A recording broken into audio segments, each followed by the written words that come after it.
Baruch Adonai Hamvarach. Baruch Adonai Hamvarach Le'olam Vayed. Baruch Adonai Hamvarach Le'olam Vayed. Baruch Ata Adonai Eloheinu Melech HaOlam Asher Bakar Banu Mechol Ha'amim Vanatan Lanu Et Torato. Baruch Ata Adonai Noten HaTorah. Amen. Bless the Lord, the Blessed One. Bless the Lord, the Blessed One, for all eternity. Blessed are you, O Lord our God, King of the universe, who has chosen us from all peoples and given us his Torah. Blessed are you, O Lord, giver of the Torah. Amen.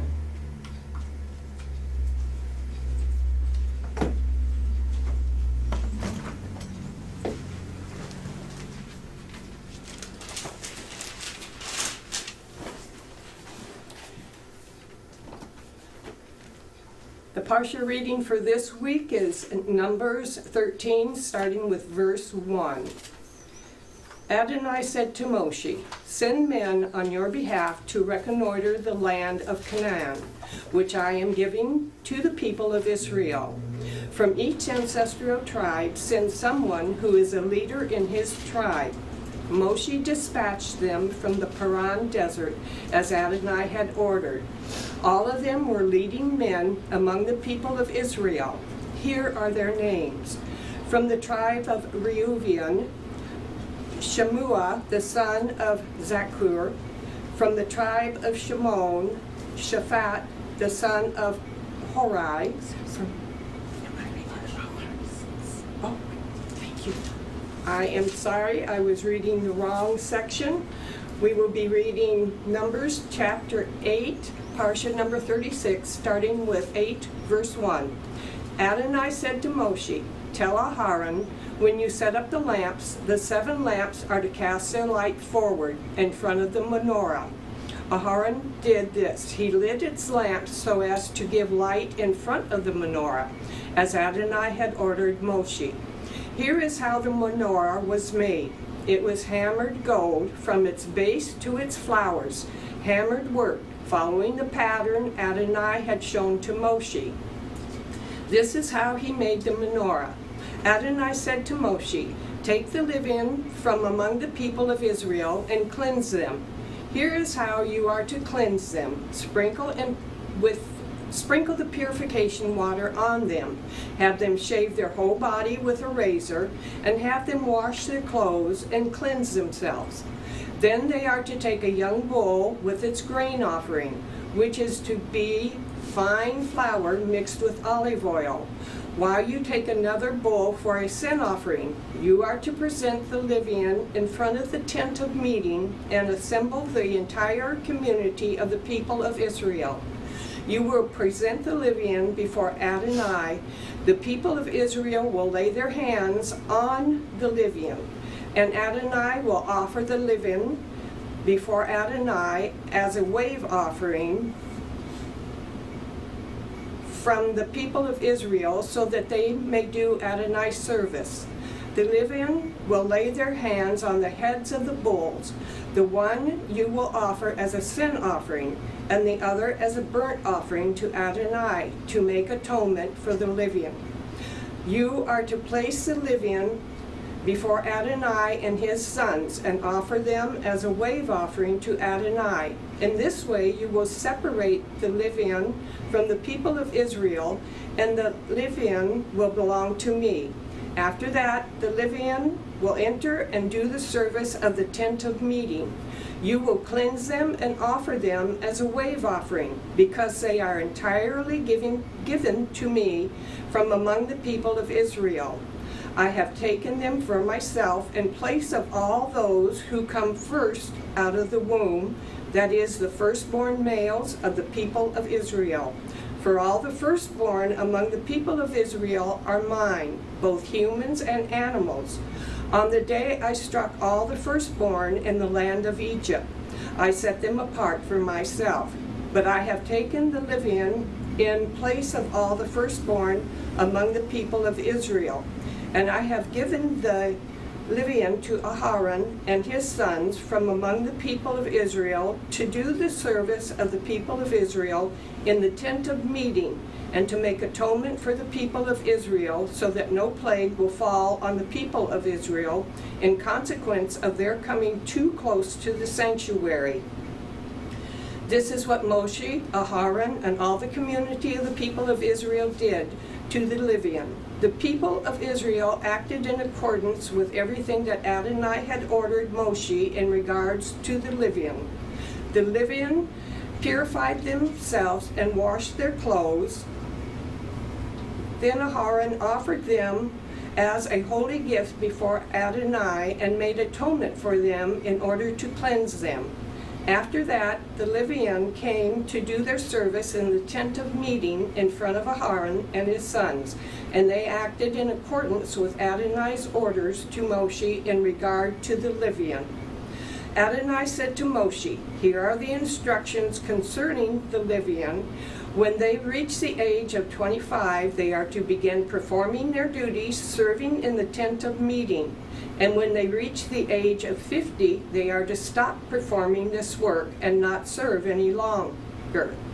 They will assist their brothers who are performing their duties in the tent of meeting, but they themselves will not do any of the work. This is what you are to do for the Levian in regard to their duties." Adonai spoke to Moshe in the Sinai desert in the first month of the second year after they had left the land of Egypt. He said, "Let the people of Israel observe Pesach at its designated time. On the 14th day of this month at dusk, you are to observe it at its designated time. You are to observe it according to all its regulations and rules." Moshe told the people of Israel to observe Pesach. So they observed Pesach at dusk on the 14th day of the month in the Sinai desert. The people of Israel acted in accordance with all that Adonai had ordered Moshe. But there were certain people who had become unclean because of someone's corpse, so that they could not observe Pesach on that day. So they came before Moshe and Aharon that day and said, "We are unclean because of someone's corpse. But why must we be kept from bringing the offering for Adonai at the time designated for the people of Israel?" Moshe answered them, "Wait, so that I can hear what Adonai will order concerning you." Adonai said to Moshe, "Tell the people of Israel, if any of you now or in the future generations is unclean because of a corpse, or if he is on a trip abroad, nevertheless he is to observe Pesach. But he will observe it in the second month on the 14th day at dusk. They are to eat it with matzah and meor. They are to leave none of it until morning, and they are not to break any of its bones. They are to observe it according to all the regulations of Pesach. But the person who is clean and not on a trip who fails to observe Pesach will be cut off from his people, because he did not bring the offering for Adonai at the designated time. That person will bear the consequence of his sins. If a foreigner is staying with you and wants to observe Pesach for Adonai, he is to do it according to the regulations and rules of Pesach. You are to have the same law for the foreigner as for the citizen of the land. On the day the tabernacle was put up, the cloud covered the tabernacle, that is, the tent of testimony. And in the evening, over the tabernacle was what appeared to be fire, which remained until morning. So the cloud always covered it, and it looked like fire at night.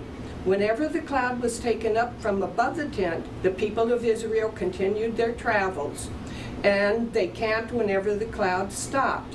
At the order of Adonai, the people of Israel traveled. At the order of Adonai, they camped. As long as the cloud stayed over the tabernacle, they stayed in camp.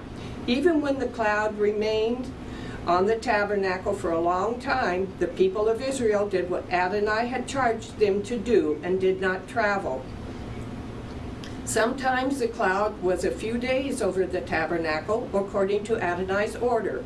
They remained in camp, and according to Adonai's order, they traveled. Sometimes the cloud was there only from evening until morning, so that when the cloud was taken up in the morning, they traveled. Or even if it continued up both day and night, when the cloud was up, they traveled. Whether it was 2 days, a month, or a year, that the cloud remained over the tabernacle, staying on it. The people of Israel remained in camp and did not travel. But as soon as it was taken up, they traveled. At Adonai's order, they camped, and at Adonai's order, they traveled. They did what Adonai had charged them to do through Moshe. Adonai said to Moshe, "Make 2 trumpets, make them of hammered silver, use them for summoning the community and for sounding the call to break camp and to move on. When they are sounded, the entire community is to assemble before you at the entrance to the tent of meeting. If only one is sounded, then just the leaders, the heads of the clans of Israel, are to assemble before you. When you sound an alarm, the camp to the east will commence traveling. When you sound a second alarm, the camp to the south will set out. They will sound alarms to announce when to travel. However, when the community is to be assembled, you are to sound, but don't sound an alarm. It will be the sons of Aharon, the Kohanim, who are to sound the trumpets. This will be a permanent regulation for you throughout all your generations. When you go to war in your land against any adversary who is oppressing you, you are to sound an alarm with the trumpets. Then you will be remembered before Adonai your God, and you will be saved from your enemies. Also, on your days of rejoicing at your designated times, and on Rosh Hashanah, you are to sound the trumpets over your burnt offerings and over the sacrifices of your peace offerings. These will be your reminder before your God. I am Adonai your God. On the 20th day of the 2nd month of the 2nd year, the cloud was taken up from over the tabernacle of the testimony, and the people of Israel moved out in stages from the Sinai desert. The cloud stopped in the Paran desert. So they set out on their first journey, in keeping with Adonai's order through Moshe. In the lead was the banner of the camp of the descendants of Yehudah, whose companies moved forward. Over his company was Nachshon, the son of Amminadab. Over the company of the tribe of the descendants of Issachar was Nathaniel, the son of Jezuar. Over the company of the descendants of Zebulun was Elivav, the son of Helon. Then the tabernacle was taken down, and the descendants of Gershon and the descendants of Merari set out, carrying the tabernacle. Next, the banner of the camp of Reuben moved forward by companies. Over his company was Eleazar, the son of Shedur. Over the company of the tribe of the descendants of Shimon was Shelumiel, the son of Zurishaddai. Over the company of the descendants of Gad was Elisaph, the son of Deuel. Then the descendants of Kahat set out, carrying the sanctuary, so that the tabernacle could be set up before they arrived. The banner of the camp of the descendants of Ephraim moved forward by companies. Over their company was Elishama, the son of Ammihud. Over the company of the tribe of the descendants of Manasseh was Gamaliel, the son of Pedahzur. Over the company of the descendants of Benjamin was Avidan, the son of Gidoni. The banner of the camp of descendants of Dan, forming the rear guard for all the camps, moved forward by companies. Over his company was Achiezer, the son of Amminadab. Over the company of the tribe of the descendants of Asher was Pagiel, the son of Akron. Over the company of the descendants of Naphtali was Achira, the son of Enan. This is how the people of Israel traveled by companies. Thus they moved forward. Moshe said to Hovah, the son of Reuel, the Midiani, Moshe's father-in-law, we are traveling to the place about which Adonai said, I will give it to you. Come with us, and we will treat you well, because Adonai has promised good things to Israel. But he replied, I will not go. I would rather go back to my own country and my own kinsmen. Moshe continued, please don't leave us, because we know that we have to camp in the desert, and you can serve as our eyes. If you do go with us, then whatever good Adonai does for us, we will do the same for you. So they set out from Adonai's mountain and traveled for 3 days. Ahead of them on this 3-day journey went the Ark of Adonai's covenant, searching for a place to stop. The cloud of Adonai was over them during the day as they set out from the camp. When the ark moved forward, Moshe said, Arise, Adonai, may your enemies be scattered. Let those who hate you flee before you. When it stopped, he said, Return, Adonai, of the many, many thousands of Israel. But the people began complaining about their hardships to Adonai. When Adonai heard it, his anger flared up, so that the fire from Adonai broke out against them and consumed the outskirts of the camp. Then the people cried to Moshe. Moshe prayed to Adonai, and the fire abated. That place was called Taverah, burning, because Adonai's fire broke out against them.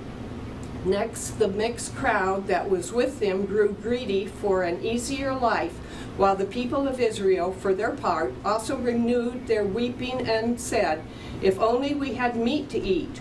We remembered the fish we used to eat in Egypt. It cost us nothing. And the cucumbers, the melons, the leeks, the onions, the garlic. But now we're withering away. We have nothing to look at but this manna. The manna, by the way, was like coriander seed and white like gum resin. The people would go around gathering it and would grind it up in mills or pound it to paste with mortar and pestle. Then they would cook it in pots and make it into loaves that tasted like cakes baked with olive oil. When the dew settled on the camp during the night, the manna came with it. Moshe heard the people crying, family after family, each person at the entrance to his tent. The anger of Adonai flared up violently, and Moshe too was displeased. Moshe asked Adonai, Why are you treating your servant so badly? Why haven't I found favor in your sight, so that you put the burden of this entire people on me? Did I conceive this people? Was I their father, so that you tell me carry them in your arms like a nurse carrying a baby to the land you swore to their ancestors? Where am I going to get meat to give this entire people? Because they keep bothering me with their crying and saying, Give us meat to eat. I can't carry this entire people by myself alone. It's too much for me. If you are going to treat me this way, then just kill me outright, please. If you have any mercy toward me, and don't let me go on being this miserable. Adonai said to Moshe, Bring me 70 of the leaders of Israel, people you recognize as leaders of the people and officers of theirs. Bring them to the tent of meeting and have them stand there with you. I will come down and speak with you there, and I will take some of the spirit which rests on you and put it on them. Then they will carry the burden of the people along with you, so that you won't carry it yourself alone. Tell the people, consecrate yourself for tomorrow, and you will eat meat, because you cried in the ears of Adonai. If only we had meat to eat. We had the good life in Egypt. All right, Adonai is going to give you meat, and you will eat it. You won't eat it just a day, or 2 days, or 5, or 10, or even 20, but a whole month, until it comes out of your nose and you hate it, because you have rejected Adonai, who is here with you, and distressing him with your crying and asking, Why did we ever leave Egypt? Moshe said, Here I am with 600,000 men on foot, and yet you say, I will give them meat to eat for a whole month? If whole flocks and herds were slaughtered for them, would it be enough? If all the fish in the sea were collected for them, would even that be enough? Adonai answered Moshe, "Has Adonai's arm grown short? Now you will see whether what I say will happen or not." Moshe went out and told the people what Adonai had said. Then he collected 70 of the leaders of the people and placed them all around the tent. Adonai came down in the cloud, spoke to him, took some of the Spirit that was on him, and put it on the 70 leaders. When the Spirit came to rest on them, they prophesied. Then, but not afterwards. There were 2 men who stayed in the camp, one named Eldad, the other Medad, and the Spirit came to rest on them. They were among those listed to go out to the tent, but they hadn't done so, and they prophesied in the camp. A young man ran to and told Moshe, "Eldad and Medad are prophesying in the camp." Yehoshua, the son of Nun, who from his youth up had been Moshe's assistant, answered, "My lord Moshe, stop them." But Moshe replied, "Are you so zealous to protect me? I wish all of Adonai's people were prophets. I wish Adonai would put his Spirit on all of them." Moshe and the leaders of Israel went back to the camp, and Adonai sent out a wind which brought quails from across the sea and let them fall near the camp, about a day's trip away from each side of the camp and all around it, covering the ground to a depth of 3 feet. The people stayed up all that day, all night, and all the next day gathering the quails. The person gathering the least collected 10 heaps. Then they spread them out for themselves all around the camp. But while the meat was still in their mouth, before they had chewed it up, the anger of Adonai flared up against the people, and Adonai struck the people with a terrible plague. Therefore the place was called Kivrot HaTa'avah. From Kivrot HaTa'avah, the people traveled to Hatzerat, and they stayed in Hatzerat. Miriam and Aharon began criticizing Moshe on account of the Ethiopian woman he had married, for he had in fact married an Ethiopian woman. They said, "Is it true that Adonai has spoken only to Moshe? Hasn't he spoken with us too?" Adonai heard them. Now this man Moshe was very humble, more so than anyone on earth. Suddenly Adonai told Moshe, Aharon, and Miriam, "Come out, you 3, to the tent of meeting." The 3 of them went out. Adonai came down in a column of cloud, and stood at the entrance to the tent.